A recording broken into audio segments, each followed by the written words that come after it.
Programme میں ایک مرتبہ پھر آپ کو خوش آمدید کہتا ہوں۔ وقفے میں جانے سے قبل نبی کریم صلی اللہ علیہ وآلہ وسلم کے پاس جو نوجوان آیا تھا اور اپنے گناہ پر بہت شرمندہ تھا اور سرکار اسے دلاسا دے رہے تھے، اور آخر میں ختم مرتبہ صلی اللہ علیہ وآلہ وسلم نے ارشاد فرمایا کہ تیرا گناہ عظیم ہے تو معاف کرنے والا خدائے عظیم ہے۔ لیکن پھر آپ نے دریافت فرمایا، اچھا یہ بتا کہ تیرا گناہ کیا ہے؟ اس نے عرض کیا، یا رسول اللہ صلی اللہ علیہ وآلہ وسلم، مجھے آپ سے حیا آتی ہے، میں کیسے آپ کو بتاؤں؟ آپ نے پھر پوچھا، مجھے بتا اپنا گناہ، تجھ سے کیا گناہ ہوا ہے؟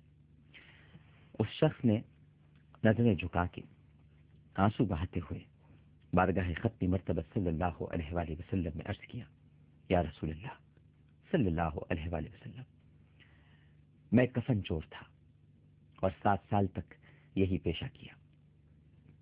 ایک دفعہ انصار کی ایک لڑکی فوت ہو گئی، میں نے اس کی قبر کھودی اور کفن اتار کر چل دیا۔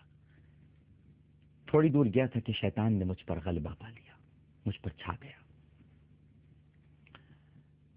میں نے واپس لوٹ کر، کفن تو اتار ہی چکا تھا اس لڑکی کا، واپس لوٹ کر قبر میں اتر کر اس سے مجامعت کی۔ نکل کر تھوڑی دور گیا تھا کہ کیا دیکھتا ہوں کہ وہ لڑکی کھڑی پکار رہی ہے اور پکار پکار کر کہہ رہی ہے کہ اے نوجوان، تجھے قیامت کے دن جزا اور سزا دینے والے سے حیا نہیں آتی، تجھے شرم نہیں آتی؟ جس وقت وہ اپنی کرسی فیصلے کے لیے رکھے گا، اللہ اکبر، اور ظالم سے مظلوم کا بدلہ دلوائے گا، تو مرنے والوں کے مجمع میں مجھے ننگا کر کے چل دیا ہے، میں اپنے رب کے روبرو تجھ سے انصاف مانگوں گی، تیرا گریبان پکڑوں گی۔ نبی کریم صلی اللہ علیہ وآلہ وسلم نے جب اس کا یہ گناہ سنا تو یکدم آپ کھڑے ہو گئے اور آپ نے اس کی گدی پر ایک ڈھول رسید کرتے ہوئے ارشاد فرمایا، او فاسق، او فاجر، تو بس آگ ہی کے لائق ہے، دفع ہو جائے یہاں سے، کتنا بڑا تو نے گناہ کیا ہے۔ نوجوان وہاں سے چلا، تازی نے کہا، اور چلنے کے بعد 40 راتوں تک اللہ کے حضور توبہ کرتا رہا۔ یہ دھول دراصل نبی کریم صلی اللہ علیہ وآلہ وسلم نے رحمت سے مایوس کرنے کے لیے نہیں ماری تھی، بلکہ وما ينطق عن الهوى، آپ اپنی خواہش نفس سے کچھ نہیں کرتے، یہ اللہ نے دھول پڑوائی تھی تاکہ یہاں سے نکلے اور توبہ کرے۔ صرف گناہ بتانے سے کچھ نہیں ہوگا، رسول تعلیم دے رہے ہیں، سب سے بڑے معلم ہیں، ان سے بڑا کوئی معلم نہیں۔ اگر وہ یہ فرما دیتے اس وقت کہ جا تجھے معاف کیا، تو پھر وہ توبہ نہیں کرتا۔ یہ دھول رسید کرنے کا مطلب ہی یہ تھا کہ جب رحمت للعالمین کے در سے بھی معافی نہیں مل رہی تو پھر میں توبہ کروں پروردگار کی بارگاہ میں۔ یہ دیکھیے کیا خوبصورت تعلیم دے رہے ہیں سرکار۔ دیکھنے والے نگاہ ہونی چاہیے۔ آپ اس میں اس واقعے میں عیب بھی تلاش کر سکتے ہیں، کیونکہ جن کی آنکھوں میں عیب ہوگا انہیں عیب ہی دکھائی دے گا، لیکن آپ کا اینگل اگر اچھا ہوگا تو آپ دیکھیے کہ سرکار کی یہ دھول بنیادی طور پر اسے توبہ کی طرف لے جا رہی ہے۔ وہ گیا اور 40 راتوں تک اللہ کے حضور توبہ کرتا رہا، مارا پھرتا رہا۔ 40 راتوں کے بعد آسمان کی طرف سر اٹھا کر کہنے لگا، اے محمد صلی اللہ علیہ وآلہ وسلم کے خدا، اے آدم و حوا کے معبود، اگر تجھے میری توبہ منظور ہے، اگر تجھے میری ندامت پروردگار پسند آئی ہے، اگر میرا رونا، میرا گڑگڑانا تجھے اچھا لگا ہے مالک، تو پھر حضور صلی اللہ علیہ وآلہ وسلم اور ان کے صحابہ کرام رضوان اللہ تعالی علیہم اجمعین کو خبر دے دے، ورنہ پھر آگ میں بھیج کر مجھے جلا دے اور آخرت کے عذاب سے نجات دے دے۔ بس اس نے اتنا ہی کہا تھا کہ حضرت جبرائیل علیہ السلام تشریف لائے، سلام کہا اور اللہ سبحانہ و تعالیٰ کی طرف سے نبی کریم صلی اللہ علیہ وآلہ وسلم تک سلام پہنچایا۔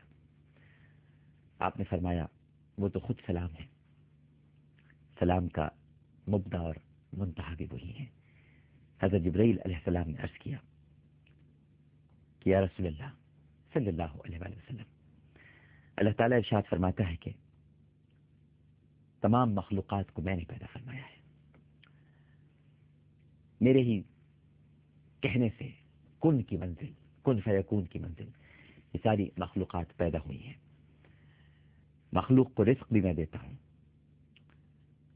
ان کی توبہ بھی میں قبول کرتا ہوں اور سچی توبہ قبول کرتا ہوں۔ لہذا میں آپ کو یہ بتانے آیا ہوں کہ اللہ سبحانہ و تعالیٰ نے ارشاد فرمایا ہے کہ میں نے اپنے اس بندے کی توبہ قبول کر لی ہے، آپ اس پر نگاہ شفقت فرمائیے، آپ اس پر نگاہ کرم فرمائیے۔ حضور صلی اللہ علیہ وآلہ وسلم نے جیسے یہ سنا تو آپ مسکرائے، ایسے مسکرائے کہ آپ کے دندان مبارک ظاہر ہو گئے، اور پھر آپ نے اس نوجوان کو بلوایا اور اسے توبہ قبول ہونے کی بشارت سنائی۔ ناظرین کرام، عقل مند آدمی کو اس سے سبق لینا چاہیے اور جاننا چاہیے کہ زندہ کے ساتھ زنا کرنا مردے کے ساتھ زنا کرنے سے زیادہ گناہ ہے، اور اس کی معافی کے لیے سچی اور حقیقی توبہ کرنی چاہیے۔ آپ دیکھیے کہ جب اس نوجوان نے سچی توبہ کی، اللہ کے حضور گر گڑایا، رویا، تو اللہ تعالیٰ نے اسے معاف کر دیا۔ لہذا جس حیثیت کا گناہ ہو، توبہ بھی اسی درجے کی ہونی چاہیے۔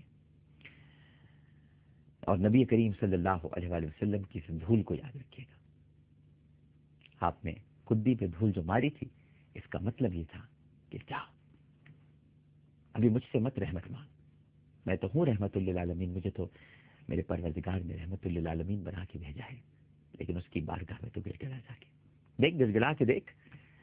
اور پھر اس نے ایسے ہی کیا، گڑ گڑایا اور کہا کہ اے محمد کے خدا، بس ان تک یہ اطلاع پہنچا دے اگر تو نے مجھے معاف کر دیا۔ کیا خوبصورت انداز ہے ناظرین کرام رحمت کی طرف بھیجنے کا، اور کیا پیارا ہی طریقہ ہے توبہ طلب کرنے کا، اور کیا پیارا ہی انداز ہے پروردگار کا اپنے حبیب کو خبر دینے کا کہ پیارے ہم نے اس کی توبہ قبول کر لی ہے۔ پروگرام پیش کرتے ہوئے کوئی غلطی، کوئی سہو تو اپنے رب کے حضور معافی کا خواستگار اور توبہ کا طلبگار ہوں۔ مجھ سے بھی اگر کوئی غلطی ہو گئی ہو، آپ کو میری کوئی بات بری لگی ہو، طبیعت پر گراں گزری ہو، تو مجھے ضرور معاف کر دیجیے گا۔ عامر لیاقت حسین کو اجازت دیجیے، انشاءاللہ زندگی رہی تو کل اسی وقت، اسی جگہ، اسی چینل پر